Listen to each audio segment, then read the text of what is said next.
कृषि विभाग का जिला स्तरीय किसान मेला आज देवभोग के मांडा गांव से शुरू हुआ।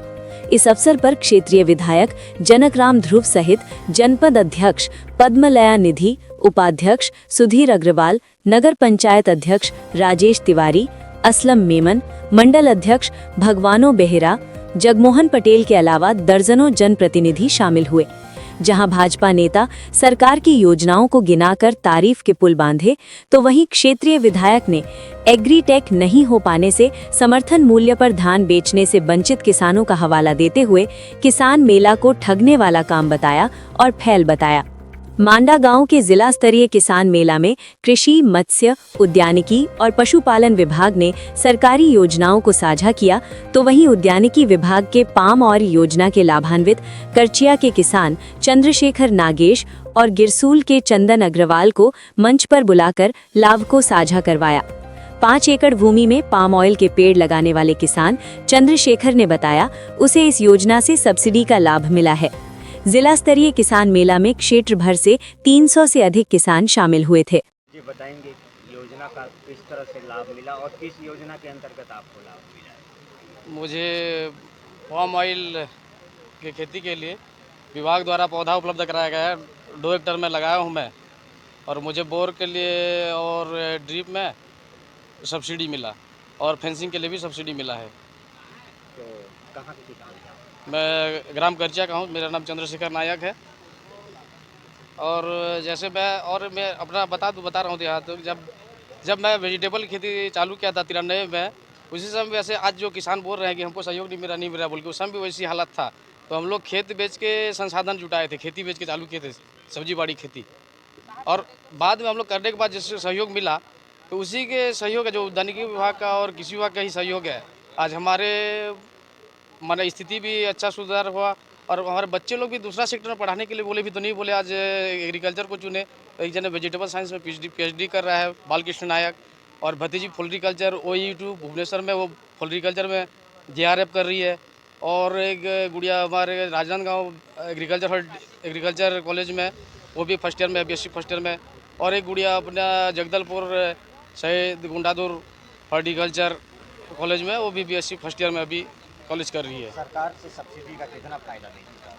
सब्सिडी का बोले से ड्रिप में मिला है सर, और जो पौधा तो सर मैंने वो लोग उपलब्ध करवाए उद्यानिकी विभाग से। बोर में आया सब्सिडी और फेंसिंग में आया।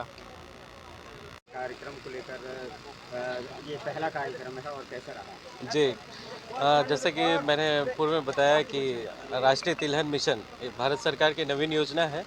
इस योजना के तहत पूरे राष्ट्र को तिलहन उत्पादन में आत्मनिर्भर बनाने का उद्देश्य है। तो इसी परिप्रेक्ष्य में हमारे ज़िले में इस जिला स्तरीय तिलहन मेला का आयोजन किया गया था। इसमें हमारे जितने भी तिलहन उत्पादन, जैसे हमारा मूंगफली है, सरसों है, तिल है, रामतिल है, सोयाबीन है, इस प्रकार की फसलों के उत्पादन को हमको बढ़ावा देना है, इनका क्षेत्र में विस्तार करना है। तो हमारे क्षेत्र, जो कि ऑलरेडी हमारे यहाँ 8-9 हज़ार हेक्टेयर में तिलहन लगता है हमारे जिले में, तो इस क्षेत्र को और हम बढ़ावा देंगे। उसी उद्देश्य से इस मेला का आयोजन किया गया। धरातल पर योजनाएं कितनी सफल हैं? नहीं, योजना बहुत सफल है। ये तिलहन मिशन योजना को अभी लागू हुए ये दूसरा साल है, और लगातार इसमें किसान जुड़ते जा रहे हैं। हम लोगों को, किसानों को इसमें और जागरूक करते जा रहे हैं, और जो भी शासन की योजना है और जो भी हमारे लक्ष्य है, शासन के लक्ष्य के अंतर्गत जो पात्र हितग्राही हैं उनको हम लाभान्वित करने का प्रयास कर रहे हैं। किसान मेला को लेकर क्या कहना है? देखिए, मैं तो जनता के साथ खड़ा हूँ, और जिला स्तरीय किसान मेला है। आज किसान मेला में जो ज़रूरतमंद किसान हैं उसको उनका हक और अधिकार मिलना चाहिए। और रही बात अभी तिलहन और दलहन की बात हो रही है, यानी किसान कैसे उन्नत हो।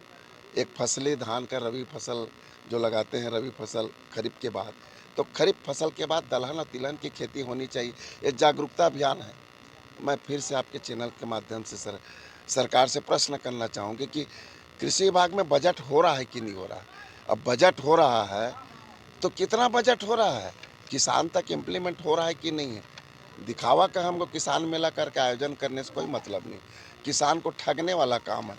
ले देख के तो आपने किसानों को कई किसानों को तो आज भी धान नहीं बेच पाया, किसानों को धान खरीदा और उसमें भी पैसा नहीं भी मिल पा रहा है, तो बेरोजगारी का मार झेल रहा है। तो ये किसानों को ठगने का काम फिर से करने जा रहे हैं कि किसान मेला का आयोजन से। और आज के इस किसान मेला में मैं आपके चैनल में बताना चाहूँगा कि तभी सार्थक होगा जब किसानों तक उसका जो योजना है अक्षरत पालन हो और ज़मीन धरातल तक किसानों को लाभ मिले, उन्नत किस्म के बीज मिले, उनका देख रेख हो, परवरिश हो, तभी किसान उन्नत होंगे। अन्यथा ये बातें रह जाएगी और किसान भटकते रह जाएंगे।